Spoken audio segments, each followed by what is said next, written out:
বৃহস্পতিবার ঈশান নামাজের পরে বিছানায় গিয়ে একটি আমল করুন, সকালে উঠেই আপনি ফলাফল দেখবেন ইনশাআল্লাহ। বৃহস্পতিবার একটি পবিত্র দিন। এই দিনে যদি কোনো বান্দা ইবাদত করে এই দিনের রাতে আল্লাহ রাব্বুল আলামিন কবুল করে নেন। প্রিয় ভাইরা আমার, এই কথাগুলো আপনারা শেয়ার করে দিবেন। শোনার মাত্রই আপনি আমল না করে সওয়াব পেতে পারেন। কিভাবে জানেন? আপনার একটি শেয়ারে আপনি আমল না করেই সওয়াব পাবেন। আপনার একটি শেয়ারে যদি অন্য ভাই আমল করে তার সমপরিমাণ সওয়াব আপনি পেয়ে যাবেন। রাসূল সাল্লাল্লাহু আলাইহি সাল্লাম বলেন, বাল্লিগু আন্নি ওয়ালাউ আয়া, আমার পক্ষ থেকে একটি আয়াত, একটি হাদিস যদি তোমার কাছে পৌঁছে, তুমি এটি অন্যের কাছে পৌঁছে দাও। সুবহানাল্লাহ।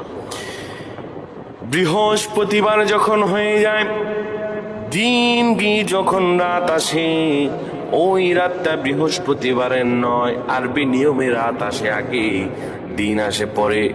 রাত গভীর হয়ে যাওয়ার পরে কোনো বান্দা যদি ঈশানের সালাত আদায় করে একটা পবিত্র বিছানায় যখন যাবেন আপনি, ওই বিছানাটা যেন পাক ও পবিত্র হয়। ওই বিছানায় আপনি সুন্দরভাবে বসে যাবেন। তারপরে বসে যাওয়ার পরে আপনি দোয়া পড়তে থাকবেন, আর রহমান আর রহমান 7 বার পড়বেন। এরপরে পড়বেন আল্লাহুম্মা বিইসমিকা আমুতু ওয়া আহইয়া, ঘুমানোর দোয়া পড়বেন। এরপরে বুকের মাঝে আপনি দুরূদ পড়ে 10 বার মনের আশাগুলো নিয়ে আল্লাহর কাছে দোয়া করে পবিত্র বিছানায় ঘুমিয়ে যাবেন। আমার আল্লাহ মুহূর্তের মাঝে আপনার দোয়াগুলো কবুল করে নেবেন। আল্লাহুম্মা আমিন বলেন।